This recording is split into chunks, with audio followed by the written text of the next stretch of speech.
Mabuti naman kung ganon. Maari ko bang malaman kung may lumiban sa ating klase? Ay kinagagalak ko na lahat kayo ay present ngayong araw.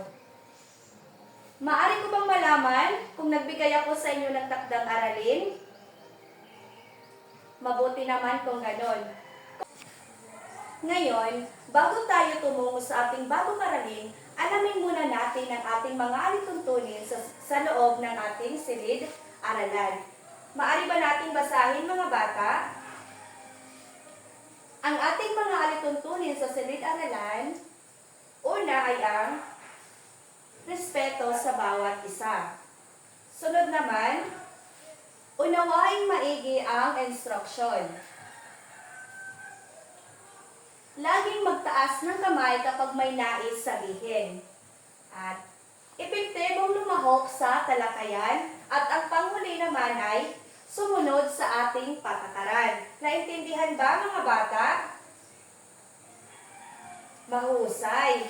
At yon ang ating mga alituntunin sa loob ng ating silid-aralan. So bago tayo tumungo sa ating bagong aralin, sino ang nakaalala sa ating tinalakay noong nakaraan? Okay. Bago natin simulan ang ating bagong talakayan, ano muna ang ating tinalakay noong nakaraan? Kaya ngayon ay maglalaro tayo ng buong panis.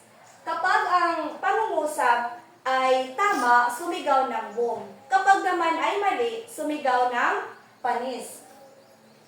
Ang unang pangungusap ay, sa pangangasiwa ng negosyo, kailangang may kasanayan at kaalaman sa produktong ipinagbibili. Ito ay boom. Tama. Dahil mahalaga ang kaalaman natin sa isang produkto. Pangalawa naman ay, ang isang entrepreneur ay hindi mapagsamantala sa mga presyo ng paninda. Ito ay tama. Ito ay boom. At dahil dapat patas ang presyo. Sa pangatlo naman, huwag ugaliing ilagay ang presyo ng paninda. Ito ay panis. Tama. Dahil lagi nating ilagay ang presyo sa ating mga paninda. At ang pang-apat naman ay ayusin ang paninda ayon sa sukat at kulay upang madaling makita at makuha kapag may bumibili. Ito ay tama. Ito ay boom. Dahil nakatutulong ito sa ating maayos na pagbebenta. At ang panglima naman ay may malasakit, tatag ng loob at tiwala sa sarili ang isang entrepreneur. Ito ay tama. Ito ay ang mahalagang katangian. Ngayon naman, mga bata, bago tayo tumungo sa ating bagong aralin, ay maglalaro muna tayo. At meron ako dito mahiwagang kahon at may nakalagay dito na mga larawan. At sino ang gustong bumunot at tuhulaan kung saang tindahan o negosyo ito makikita? Okay, magaling.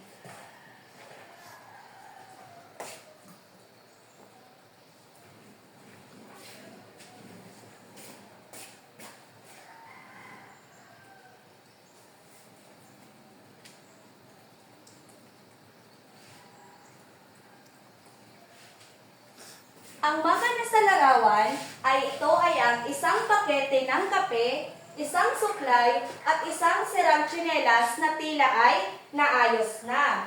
So, ngayon naman, mga bata, atin munang sasagutin ang mga katanungan. So, naranasan niyo na bang utusan ni nanay na bumili sa tindahan? Ano ang ipinapabili ng nanay ninyo? Tama. Paano naman kung nasira ang inyong tsinelas o sapatos, saan kayo pupunta? Tama. Ano ang ibinibigay ninyo sa tindera para makuha ang gusto ninyong bilhin? Tama, mga bata. Ang pagpapalitan ng produkto o serbisyo para sa pera ay tinatawag nating negosyo. Mga bata, nasiyahan ba kayo sa ating gawain? Okay, magaling. So, ngayon naman ay dadako tayo sa ating bagong talakayan. At ito ay ang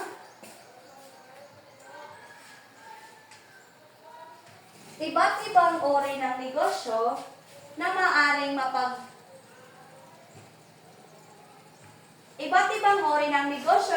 mapagkakitaan. Pero bago tayo tumungo sa ating bagong aralin, alamin muna natin ang mga layunin.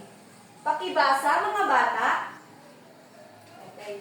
So, pagkatapos ng klase, ang mga mag-aaral ay inaasahan na natutukoy ang iba't ibang uri ng negosyo. Naiisa-isa ang mga uri ng negosyo sa pamayanan at naibabahagi ang karanasan sa pagbili. Naintindihan ba mga bata? Okay. So, ang pagnenegosyo ay simple lang. Ito ay ang pagbebenta ng produkto o serbisyo upang kumita. So, may dalawang paraan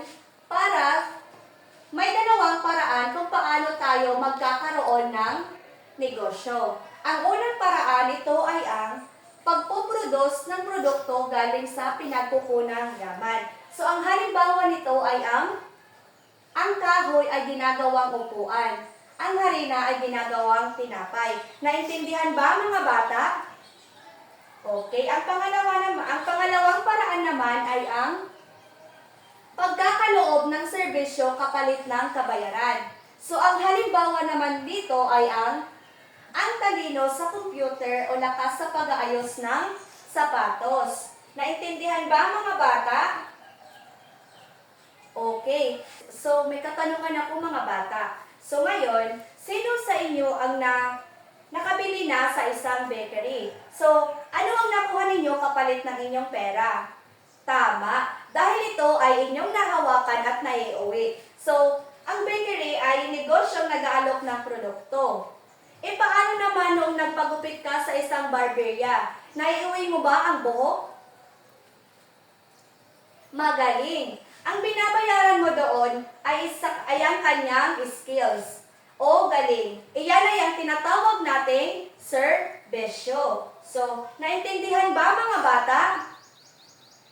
Okay. So, ngayon naman, mag-isip kayo. Kung ikaw ay nakatira sa isang lugar na maraming kawayan o ang mga pinagkukunang yaman, anong negosyo ang maaari mong itayo para makabangon sa hirap?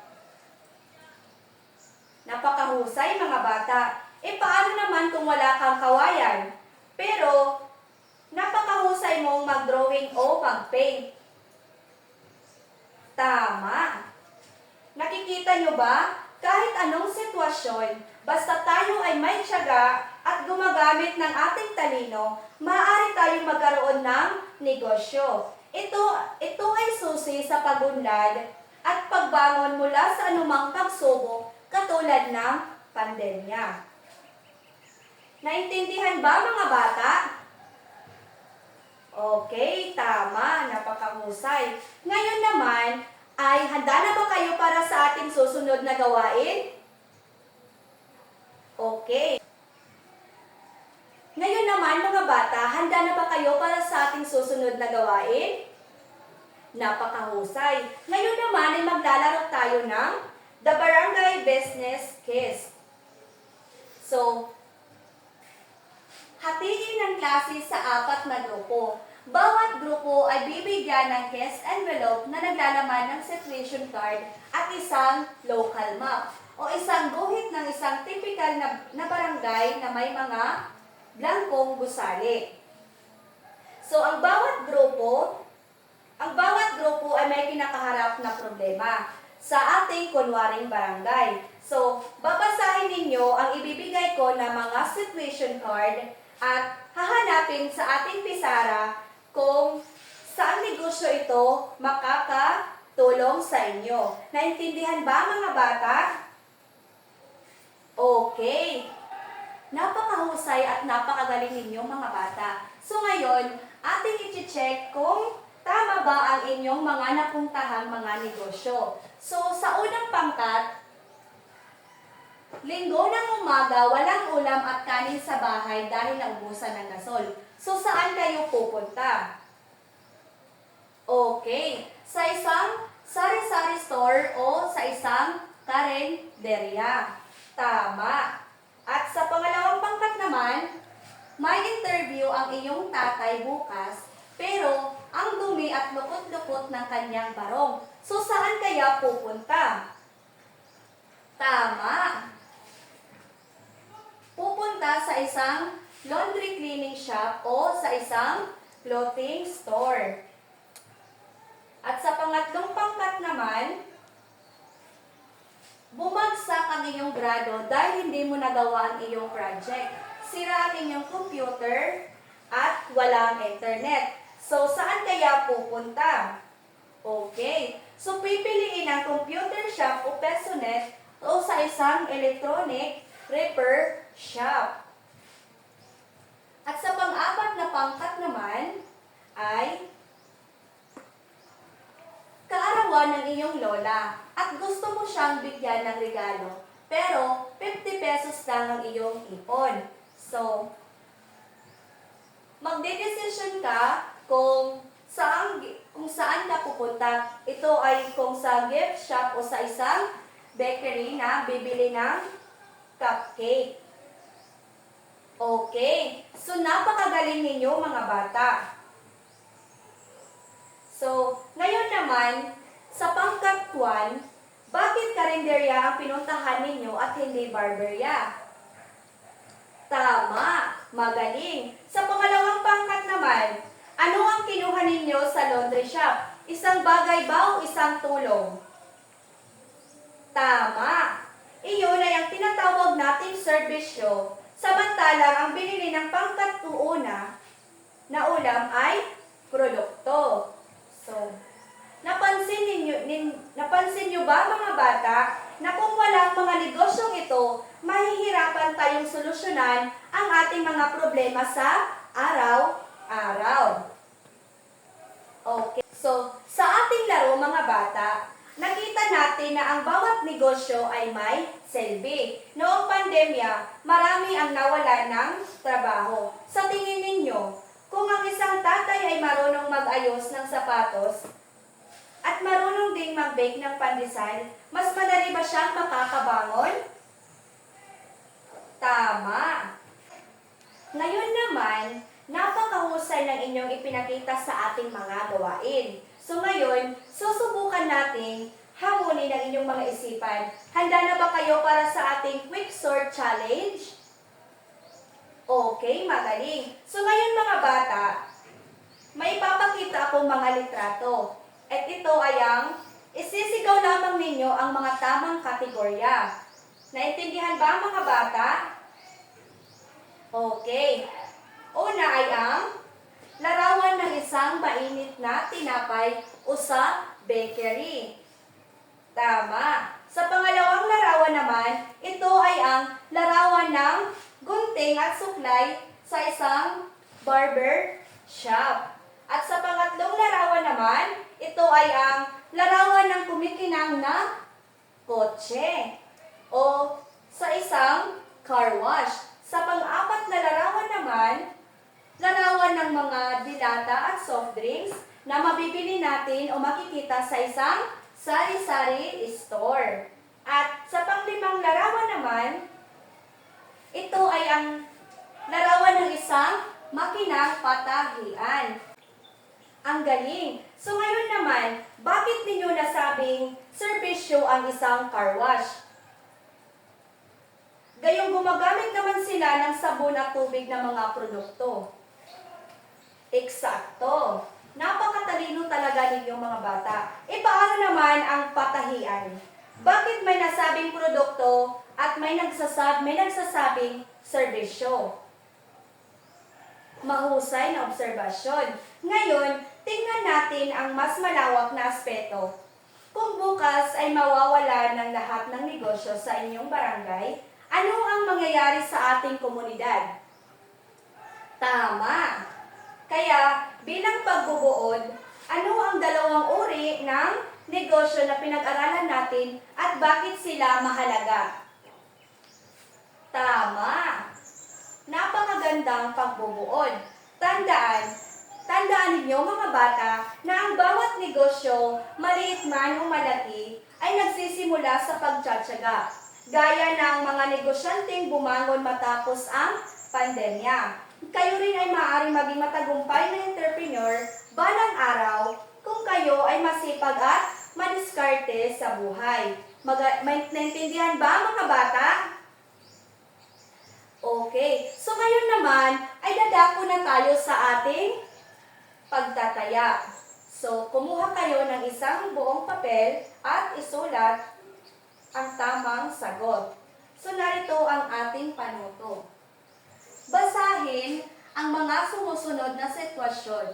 Tukuyin at bilugan sa loob ng panaklong kung anong uri ng negosyo ang isinasaad nito. Naintindihan ba mga bata? Okay. Sa pangalawang parte naman ng ating pagtataya, narito ang panuto. Isulat ang tick kung tama at tok naman kung mali ang isinasaad sa pangungusap. Naintindihan ba mga bata? Okay, magaling mga bata. So ngayon naman ay tutungo na tayo sa inyong takdang aralin. So narito ang panuto. Gawin ang mga sumusunod. Para sa unang bilang, magsaliksik ng iba pang ahensya ng pamahalaan na makatutulong upang maging matagumpay ang pagnenegosyo. Sa pangalawa naman, magtala ng 10 mga natatanging panenda na maaaring ibenta sa inyong pamayanan. Naintindihan ba mga bata? At dito nagtatapos ang ating aralin ngayong araw. Meron ba kayong natutunan mga bata? Na magaling. Yun lamang, paalam mga bata.